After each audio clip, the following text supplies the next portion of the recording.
Nah, di alam pesugihan itu yang disaksikan oleh Pak Handoyo, itu kambing itu berjalan tapi wajahnya itu sembari menatap Pak Handoyo, dan wajah itu adalah istri dan anaknya. Kambing yang dia bawa sebagai syarat pesugihan itu dia itu melihat bukan lagi wajah istrinya, bukan lagi wajah anaknya, ya seekor kambing biasa. Tapi di belakangnya ini yang membuat dia itu sampai menjerit ketakutan. Kambing itu menyeret-nyeret istrinya, menyeret-nyeret anaknya.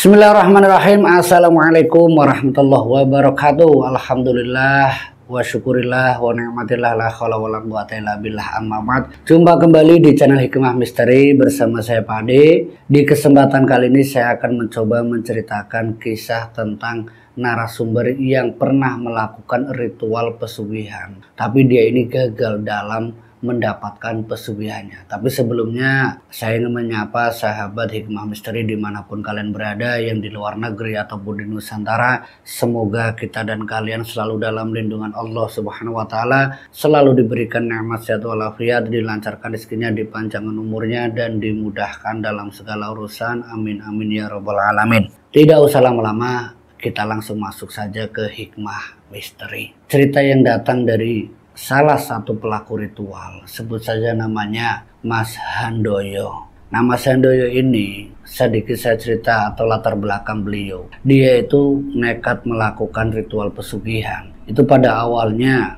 ia tidak jauh dari masalah klasik, masalah perekonomian. Pak Handoyo yang menceritakan kisah hidupnya sewaktu dia ini mengalami kebangkrutan usaha, sampai singkat ceritanya apapun yang dia miliki semuanya sudah terjual. Dan bahkan lebih nekatnya Pak Handoyo, ini sertifikat rumahnya itu digadaikan, yang membuat hutangnya ini menumpuk. Dan bukan masalah itu saja, dia hutang sama rentenir. Nah, disinilah awal mula di mana pikiran yang buntu, pikiran yang benar-benar butek, sudah tidak punya jalan keluar, sementara keluarga besarnya atau relasi kerjanya ini semakin menjauh dengan Pak Handoyo dan keluarganya. Pak Handoyo datang ke salah satu dukun pesugihan. Nah, datangnya Pak Handoyo ini, dia menceritakan segala keluh kesahnya. Nah, singkat cerita, di dalam dukun pesugihan ini Pak Handoyo itu diminta untuk menyiapkan beberapa syarat ritualnya. Yang namanya sesuatu yang bersifat ingin mendapatkan tentu saja ada mahar. Nah, mahar pun itu tidak sedikit. Yang diceritakan Pak Handoyo itu ya sekitar mungkin 5 jutaan itu habis untuk beli ini, beli itu dan sebagainya. Itu 5 juta belum untuk si dukun pesugihan. Ini juga maharnya ada lagi. Dan itu pun belum selesai di situ saja. Dia itu mau ritual, tapi syaratnya ini ya bermacam-macam. Ada yang harus pakai kambing, harus beli ini, itu dan sebagainya. Ini yang membuat Pak Handoyo ya waktu pertama kali mau ritual, itu dia sudah menggelontorkan uang sekitar hampir 15 jutaan. Itu untuk awal pesugihan saja. Ini belum ritual. Nah, setelah 15 juta dia habiskan untuk syaratnya saja, Pak Handoyo itu diberikan beberapa saran sama Mbah Dukun untuk nanti ritual. Nah, yang pertama yang dijelaskan Pak Handoyo ke kita, kalau ritual pesugihannya itu di dalam gua, itu yang pertama. Nah, yang kedua, syarat dan mantranya itu harus dia hafalkan, dan yang paling utama jangan pernah menyebut nama Sang Pencipta, yaitu Allah Subhanahu wa Ta'ala. Tapi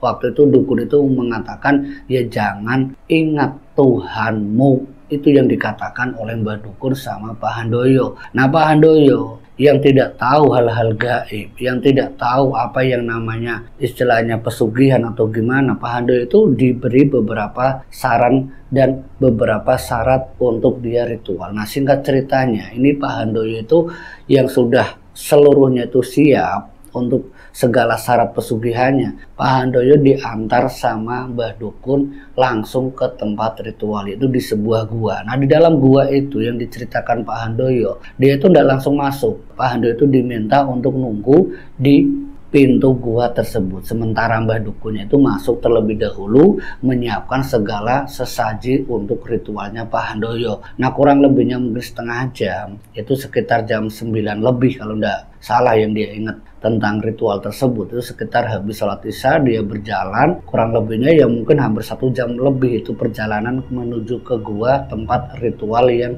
akan dilakukan Pak Handoyo. Nah, kembali lagi Pak Handoyo yang nunggu Mbah Dukun ini menyiapkan segala sesuatu di dalam gua. Sampai setengah jam Pak Handoyo itu dipanggil sama Mbah Dukun, "Pak, jenengan silahkan masuk ke dalam dan saya akan meninggalkan sampean. Tapi sampean yang harus diingat, jangan ingat Tuhanmu. Ingat saja mantra dan keinginannya sampean agar ritualnya selesai dan ritualnya pun sukses." Nah, waktu itu Pak Handoyo itu tidak tahu berapa lama, apa itu semalam, apa itu 2 hari, apa 3 hari, itu tidak jelas. Nah, di dalam gua setelah dia itu ditinggalkan Mbah Dukun, dia sudah mungkin ratusan kali dia baca mantra, dia itu seperti masuk ke alam pesugihan. Nah, di alam pesugihan itu yang disaksikan oleh Pak Handoyo itu tentang mungkin dia ingat akan kambing yang dia bawa. Jadi waktu pertama kali dia melihat 2 ekor kambing yang dia bawa, itu berjalan di antara Pak Handoyo itu sedang semedi, sedang ritual. Itu kambing itu berjalan, tapi wajahnya itu sembari menatap Pak Handoyo dan wajah itu adalah istri dan anaknya.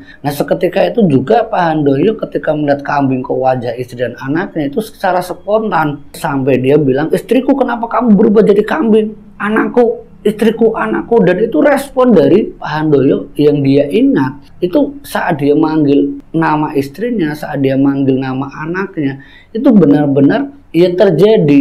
Tapi yang dialami Pak Handoyo ketika dia manggil 2 kambing ini menghilang, dan menghilangnya itu diiringi dengan beberapa sosok-sosok yang mungkin sangat aneh. Soalnya hampir rata-rata itu jenis hewan, dari siluman buaya wujudnya manusia, siluman ular juga ada wujudnya seperti kepalanya manusia, tapi mereka itu udah ada mahkotanya. Nah, singkat cerita, setelah yang dialami Pak Handoyo ketika pertama kali tadi melihat 2 ekor kambing yang wajahnya itu adalah istri dan anaknya, ini Pak Handoyo itu sudah tidak tahu lagi kapan itu pagi, siang, sore, ataupun malam. Dia tidak tahu. Yang pasti dia itu cuma melakukan ritual baca mantra. Nah, di dalam bacaan mantra yang dia baca itu memang banyak sekali penampakan yang semua jenis pesugihan itu seperti ada. Nah, yang paling aneh itu ketika dia melihat seekor babi. Itu ukurannya sebesar kerbau. Kalau babi pada umumnya itu kan ya tidak terlalu besar, tapi yang dilihat oleh Pak Handoyo itu sebesar kerbau dan itu pun bisa bicara. Nah, Pak Handoyo yang begitu kaget melihat babi yang begitu gedenya, itu spontan dia tarik badan, tapi babi itu bilang sama Pak Handoyo, "Wahai manusia, apa yang kamu lakukan di sini?" Dan itu pun membuat Pak Handoyo seketika jelas kaget karena mendengar suara dari sosok babi yang sebesar kerbau. Ya gimana tidak takut, logikanya siapa saja yang ada di dalam gua melihat sosok yang begitu gedenya, apalagi ngomong. Ini kan benar-benar membuat Pak Handoyo itu seperti kayak orang ketakutan. Tapi dia ingat kembali bahwa dirinya ini sedang ritual. Dia mengutarakan segala keinginannya. Yang intinya ya Pak Handoyo ini ingin mendapatkan kekayaan. Tapi setelah Pak Handoyo ini menjelaskan keinginannya, si sosok babi yang sebesar kerbau tadi itu menginginkan timbal balik. Nah, timbal baliknya itu bukan cuman hanya sekedar tumbal nyawa istrinya atau anaknya, tapi 2 sekaligus. "Akan aku berikan, wahai manusia, asalkan istri dan anakmu menjadi milikku." Nah, disinilah Pak Handoyo yang berpikir ulang ketika dia harus menyerahkan istri dan anaknya. Sampai singkat ceritanya Pak Handoyo itu ditanya sama siluman babi yang sebesar kerbau tadi, Pak Handoyo itu termenung sembari memikirkan, kalau saya kaya sementara istri dan anak saya meninggal, buat apa? Memang hutang saya lunas, semuanya tercukupi. Lah, tapi untuk apa? Ini Pak Handoyo yang punya anak semata wayang itu harus diserahkan. Nah, Pak Handoyo yang berpikir tentang keluarganya, dia termenung tidak menjawab iya atau tidak menjawab tidak. Nah, Pak Handoyo ini diam sampai pertanyaan itu, sampai singkat ceritanya siluman babi yang seukuran kerbau tadi menghilang. Tidak berselang lama setelah sosok babi yang sebesar kerbau tadi menghilang, kambing yang dia bawa sebagai syarat pesugihan itu dia itu melihat bukan lagi wajah istrinya, bukan lagi wajah anaknya, ya seekor kambing biasa. Tapi di belakangnya ini yang membuat dia itu sampai menjerit ketakutan. Kambing itu menyeret-nyeret istrinya, menyeret-nyeret anaknya, dan di situ terdengar jelas jeritan dari istrinya, jeritan dari anaknya yang meminta tolong sama Pak Handoyo. Suamiku bapak, suamiku bapak. Dua orang manusia yaitu istri dan anaknya Pak Handoyo itu menjerit sembari meminta tolong. Dan disinilah mungkin kegagalannya Pak Handoyo. Dia yang melihat di hadapannya itu diseret 2 ekor kambing tadi. Pak Handoyo secara spontan bangun dari semedinya, dia langsung mengambil tubuh istri dan anaknya. Tapi ketika dia ingin merangkul, itu ternyata cuma halusinasi. Jadi ya tidak ada apa-apa. Dan disinilah awal mula di mana Pak Handoyo itu, singkat ceritanya, dia langsung didatangi oleh Mbah Dukun. Nah, Mbah Dukun ini menepuk pundaknya Pak Handoyo. Pak Handoyo, silahkan keluar dulu. Nah, Pak Handoyo yang bingung, ritualnya juga belum selesai, tapi kok dia dipanggil sama Mbah Dukun. Nah, saat di depan mulut gua ini, Pak Handoyo yang mendengar sayup-sayup seperti kayak suara azan subuh, Mbah Dukun ini menjelaskan ke Pak Handoyo, "Pak, jenengan itu ingat ya, samban itu kan sedang ritual. Jadi apapun yang dilihat jenengan itu semua hanyalah gambaran saja. Jadi tidak mungkin istrimu dan anakmu itu yang menjadi korban. Itu tidak mungkin, Pak. Jadi samban mau melanjutkan apa tidak?" Itu pertanyaan dari Mbah Dukun sama Pak Handoyo. Nah, Pak Handoyo itu menanyakan ke Mbah Dukun, "Mbah, apa yang barusan aku lihat tadi, seekor kambing itu mukanya istri dan anak saya. Terus saya melihat istri saya diseret sama anak saya itu diseret-seret sembari mereka menangis, menjerit, minta bantuan saya. Apakah saya ini setega itu, Mbah?" Ya saya spontan langsung merangkul, tapi kok tidak ada. Itu maksudnya apa, Mbah? Ya soalnya gini kamu ya Pak Handoyo, dijelaskan lagi sama Mbah Dukun, kamu itu mau ritual pesugihan. Yang namanya pesugihan itu ada tumbal. Nah, kamu kalau tidak mau menumbalkan siapapun, tidak usah ritual. Yang namanya pesugihan sudah pasti ada tumbal. Ingat itu Pak Handoyo. Nah, mendengar kata tumbal di sinilah Pak Handoyo, kalau saya memilih tumbal, Pak, saya tidak jadi, saya lebih baik pulang. Ya sudah, kalau kamu memang tidak mau melakukan ritualmu kembali, silahkan. Tapi jangan pernah menyalahkan saya. Maksudnya apa, Mbah? Apapun yang sudah kamu lakukan itu adalah pilihanmu. Dan kamu tidak akan mudah terlepas begitu saja dari apa yang sudah kamu lakukan di dalam gua ini. Nah, singkat ceritanya, Pak Handoyo yang sudah tidak lagi menggubris omongannya Mbah Dukun, Pak Handoyo ini pamitan. Dia melanjutkan kembali sampai ke rumah. Tapi sebelum sampai ke rumah, di halaman rumah itu dia melihat sudah banyak kerumunan. Nah, kerumunan orang ini ternyata ada salah satu warga yang menjelaskan ke Pak Handoyo kalau istri dan anaknya mengalami kecelakaan dan keduanya meninggal di tempat.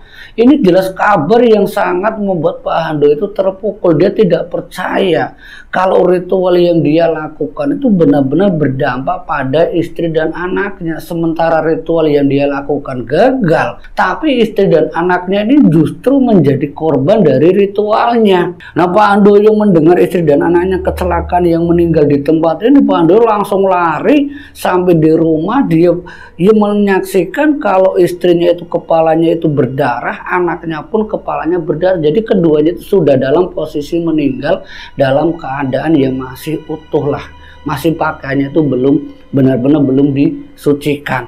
Nah, singkat cerita, karena memang menunggu Pak Handoyo ini pulang, nah setelah melihat keduanya dalam keadaan sudah terbujur kaku tidak bernyawa, ini keduanya langsung dibantu para warga untuk memandikan dan memakamkan. Nah, setelah pemakaman yang diketahui oleh Pak Handoyo, kedua jenazah yaitu istri dan anaknya itu selama 7 hari ini mereka berdua itu selalu ada dan hadir di dalam kehidupannya Pak Handoyo.